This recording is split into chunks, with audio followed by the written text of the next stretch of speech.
Hello, ladies and gentlemen, it's your host with the most with some Call of Duty Ghost, Whiteboy7thst, and today we are going to be playing and breaking down one of the many new game types to Ghost, and that is Blitz. And I really like this mode, and this game in particular is down to the wire, and the last few seconds determine the winner, and I love matches like that. Those are the best. So I really like that they're innovating and doing and adding new modes into the Call of Duty universe. And let me kind of explain Blitz if you're not familiar, because you're going to be playing it. I guarantee you it's a really fun game type, and you play it at least a few times. So there are two goals. I'm nearing the enemy goal right to my left in red, and we have a goal as well, and we're losing 0-3 at this point right now. So we're not starting off too good. A lot of my teams wanted to rush to the goal. Not too many people were defending, and I was trying to communicate we need some people on defense. So basically all you have to do to score a point is enter the enemy goal, and then you get teleported magically by some gypsy magic back to almost fell off right there. You get teleported back to your spawn, and you can only score once every 10 seconds. So if a teammate scores, there's a countdown and like a cooldown period to your enemy's goal. So we can't just all rush in at one time and score 5 points. You have to, every 10 seconds you score points. So I pick up a sentry gun right now, and I notice we're losing 2-5, and I really like the sentry gun for Blitz because they're really good for defending the objective. They were used in competitive for capture the flag. Sentry guns are really good for holding down one particular area. So I'm going to place it right there to not only defend my spawn, but my flag as well. So there's a few different ways to play Blitz. There's the objective player who is running, trying to score the goal, which is pretty much my whole team, as you can see on the mini-map. And there's the countdown timer. We would have scored like 4 points because we have the whole team right here, but unfortunately there's that countdown timer, cooldown timer. So in the beginning of this game, I'm more of an objective player. I'm running to the objective, trying to score as many points for my team and pick off people that are spawning by their flag so they won't be capturing our flag. Basically, the best defense is a good offense, or is it the other way around? Basically, that's what I'm trying to do in this situation. And then a little bit later on in the game, I want to play more of a mid-roll where I can still play the objective, but I want to help my team defend, because if you're playing the objective, the best way to score, and you're going to see me do it right here, is flank. Go the long way. Take the scenic route to the flag, and that's the best way to be undetected scoring, but you sacrifice supporting your team with a good defense, because if you're going the long way,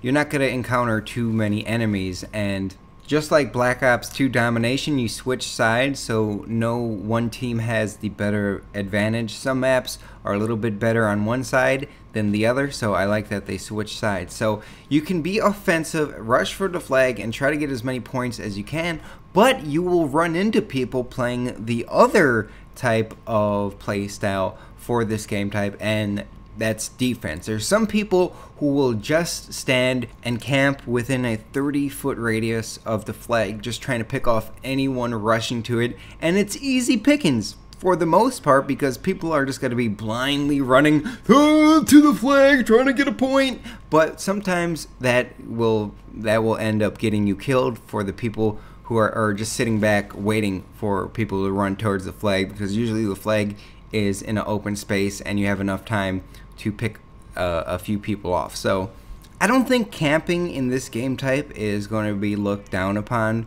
too much. Yes, it will be frustrating, but at the same time, they are defending the objective and they're playing the objective at the same time. So there's defense and there's offense, and then there's that middle part that I was talking about, and I was kind of playing that play style earlier.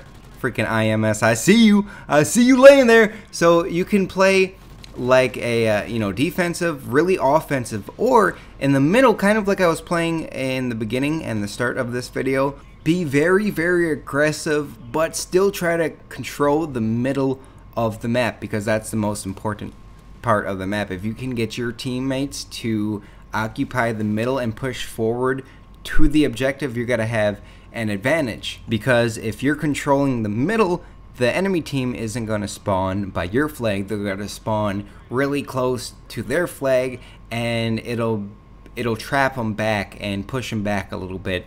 And eventually you get a few kills, you clear out the flag, they spawn, like I spawned right there. I spawned really far away from my flag, they're spawned over there, and then you can get an easy capture if you just slowly move up little by little. I don't like rushing like I did. You saw me flank around before the end of the last round. I don't like doing that in particular. I think that middle row that I was playing in the beginning of this game is the best way to do it. Then right now I'm like, oh, 9 to 11. This ain't looking good. I only see one person playing defense. I want to give him a little bit of support. So I kind of, for the beginning of this video, I was just on that left side of the map, like underground in that train station. So now I decide to flip. There's a nice little defense right there, and you get a little point bonus for playing the objective, which is nice. So I decided to play a little bit of defense here and try to support my team. And then they come. If you have to lead them into battle, you got to show them that you're dedicated and fight with the soldiers. That's how you do it. And now they're playing a little bit more defensive. So another big tip I would give you guys for playing Blitz is communication. Get on the microphone and a simple just who's got to play defense, who's got to be offensive, and just have somebody at all times, at least one person.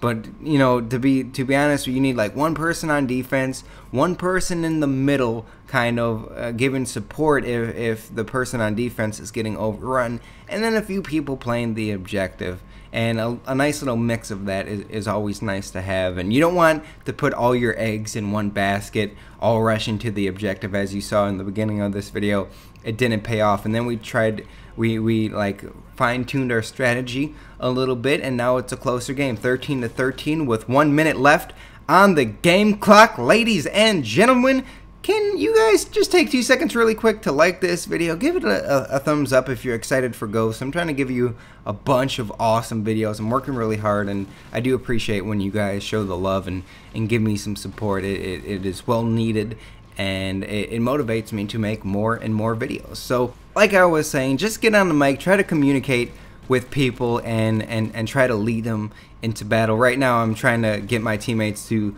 go for the objective and play it and try to do what they can. And oh, what a convenient spawn.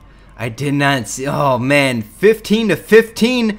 The score limit is up to 16. 1 minute left on the clock. I see a few red dots, orange dots by my base. Woo, we win it 16 to 15. Ladies and gentlemen, thank you for watching, and I believe we won the game right here because this guy was playing defense. If he wasn't there, the enemy team would have got that score and we would have lost, to be honest. So thank you guys. I'll see you guys.